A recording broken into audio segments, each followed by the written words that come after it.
All right. So, hi, we're going to finish up kind of where we left up on Friday. So, on Friday, we talked specifically about the concept of the modern state. And so, the modern state being the idea that boundaries are fixed, that there are countries have sovereignty over their own territory, and boundaries are not fluid. Your people or your society is determined by your territory, not the other way around. And so, although we think of this as really like this makes sense to us, this is common, this is how we do things today, this concept is really relatively new in human history. And so, the state idea was diffused from its hearth in Europe to the entire world by 1900 through colonization.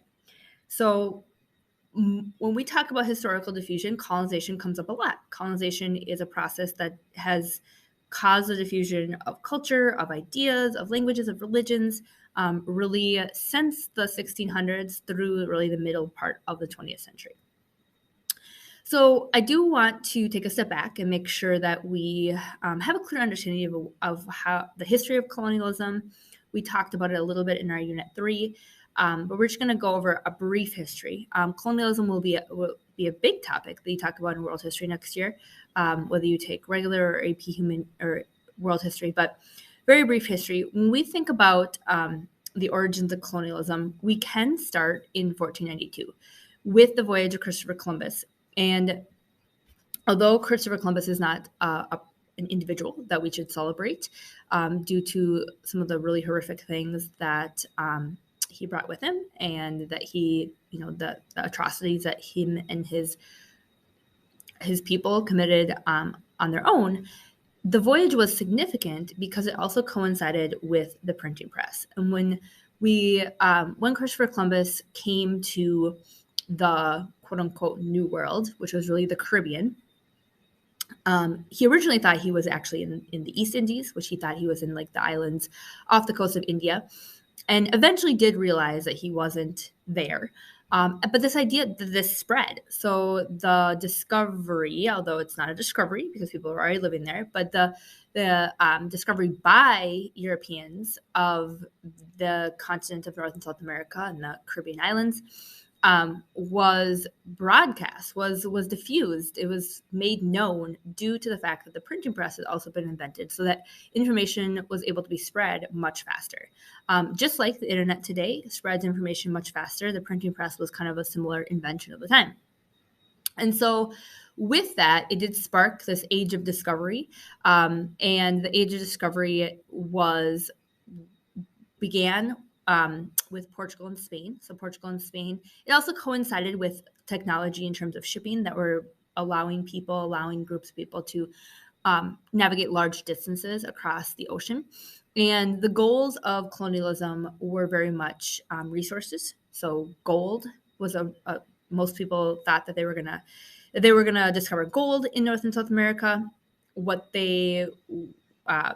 Gold was not necessarily hugely profitable.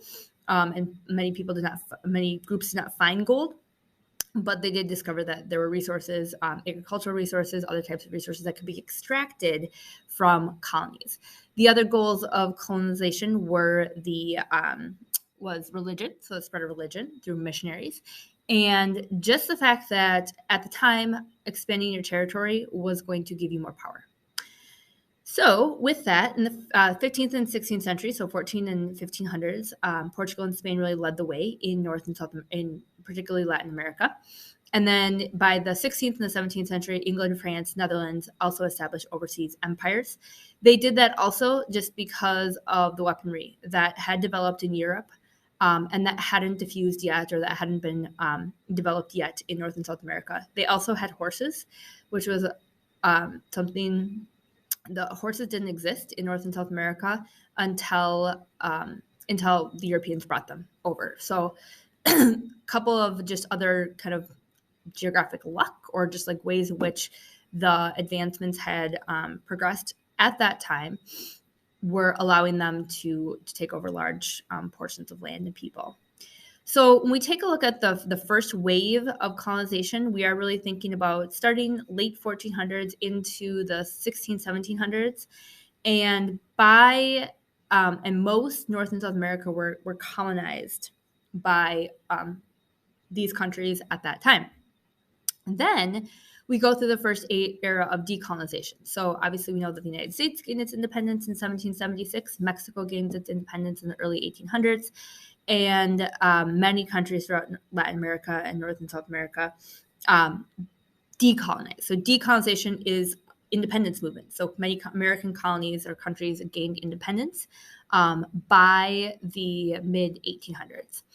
Then in the late 1800s, the Industrial Revolution, which was a shift away from agriculture to factories, is going to spark new imperialism. And it's going to happen at much faster speeds than it did in the original wave of colonization. And it's also going to just spark a need of resources. So the Industrial Revolution began in Great Britain. And Great Britain, although it had the factors that led to industrialization, they didn't have the vast amounts of resources. And so European countries are going to be looking to other continents, other countries, other regions of the world in order to power its industrial revolution. And this is going to lead to the second wave of the second wave of colonization. So the second wave was really focused on Africa. It was focused on Southeast Asia. And we're going to be talking more about the Berlin Conference, but the Berlin Conference was in the late 1800s, where Europeans really did go in and draw the boundaries that we know, that many of the boundaries that still exist in Africa today, and divided them up into colonies. After World War I, the losers of World War I, particularly Germany, had to give up their colonies. And after World War II, we see the second phase of decolonization. So if we take a look at the number of colonies worldwide, we see from 1500 to the 1800s, we see this first wave of colonization that was mostly focused on North and South America. And then we see this area of decolonization. So not very many colonies existed between 1800 and 1825. Many countries became independent. And then we see the second wave of colonies, so the number of colonies and then we see after World War II, 1950 here, 1975, most countries then become independent. And we really don't see the true colonies anymore today, but we see many ways in which the control over regions of the world still exists. And we're going to call that neo-colonialism, as we'll define on a further slide. So I've shown you this map before, but you should have a little bit of a sense of the countries that were colonizing and the countries that were and the regions of the world that they were colonizing. And so this is Spain. So the yellow is Spain, the green is Portugal. We know that Catholicism, we know that Spanish was diffused through these processes. We have France here, we have and then now we have this independence movement. But now we see the edges of Africa turning into colonies, and then we eventually see by the Berlin Conference, we see pretty much all of Africa is going to be a colony. The two countries that were not colonized during the Berlin Conference were Ethiopia and Liberia. Then we also see, once again, the second phase of decolonization. So this map will kind of go through one more time. So we have 1492. We have the colonization of North and South America. 1600 here. 1660. 1754. So we have we're almost independent. Here we are an independent country. Then we start to see 1822, 1885, and then the Berlin Conference, which then divides up Africa into the colonies. And we see Southeast Asia as well. We also see Japan as a colonial power. So we see Japan controlling Korea and also portions of China. So Japan was also a colonizing power, particularly in East Asia. All right. So going back to that, this is also a map. You may want to pause this and take a look at this map, but this is a map of the dominant colonial influence over 4 centuries. So that first map was kind of moving throughout time, but on this map, we see the regional influence. So we see the influence of, for example, Great Britain over Canada and the United States, and many countries in Africa, as well as India and Pakistan, were controlled or colonized by the British. We see Australia as a British colony. We see Japan as a colonizing power over here in East Asia. We see the French West Africa, so French countries of West Africa. Nigeria is also British, as we know. They do speak one of their official language, or their official language is English. And we see the Spanish influence, the Portuguese influence, but having this little bit of a sense of knowledge of which countries colonized can help us understand the cultural landscapes. It can help us understand the connections that these countries still have, even to their former colonizers.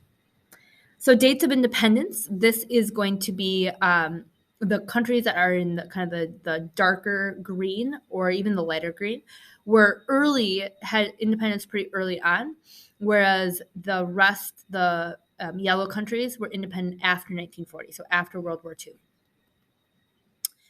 And then when we think about some of the largest influence of colonization, we do think of the British Empire, we think of the UK. And the UK, or the British Empire, or England, or whatever you want to call it at this time, had everything that you see in pink here are territories that were once part of the British Empire. And so the phrase goes that the sun never set on the British Empire. The sun never set on the British Empire because they had colonies all over the world, in all portions of the world. So as the sun, as day becomes night and night becomes day, that there was always some portion of the world that was in daylight, that was controlled by the British Empire. And one of the reasons that English has, not the only reason, but one of the reasons that English has diffused all over the world is because it was brought to the British colonies through the process of colonization. So there are, many people within India, for example, that speak English just due to the fact that it was colonized. And obviously the United States speaks English, and the United States is kind of a more of a world power post World War II, also contributes to the fact that English is spoken, but obviously the United States is an English-speaking country due to colonialism. All right, so the last piece that we're going to talk about here, and then you're going to be watching a video, is neocolonialism. So you do need to write this term down into your notebook. So neocolonialism. Neocolonialism just means new. Okay, so we talked about neo-Malthusians as new Malthusians, or new. So neocolonialism is new colonialism. And so new colonialism neocolonialism is the use of economic, political, cultural, or other pressures to control or influence other countries, especially former dependencies. So there are very, very few colonies that exist anymore today. There are some territories, we don't necessarily call them colonies anymore, but there are territories. So for example, Puerto Rico is a territory of the United States, or the American Samoa is a territory. So we do still have territories or protectorates, or whatever we want to call them, but very few actual colonies really exist anymore today.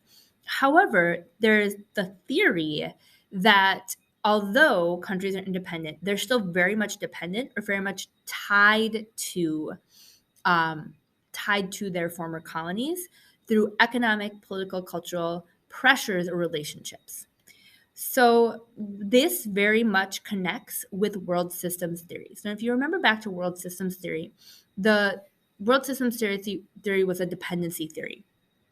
And the dependency theory is very much tied to this colonialism or neocolonialism, where the core countries, most of the core countries were former colonizers, whereas the periphery countries are oftentimes former colonies.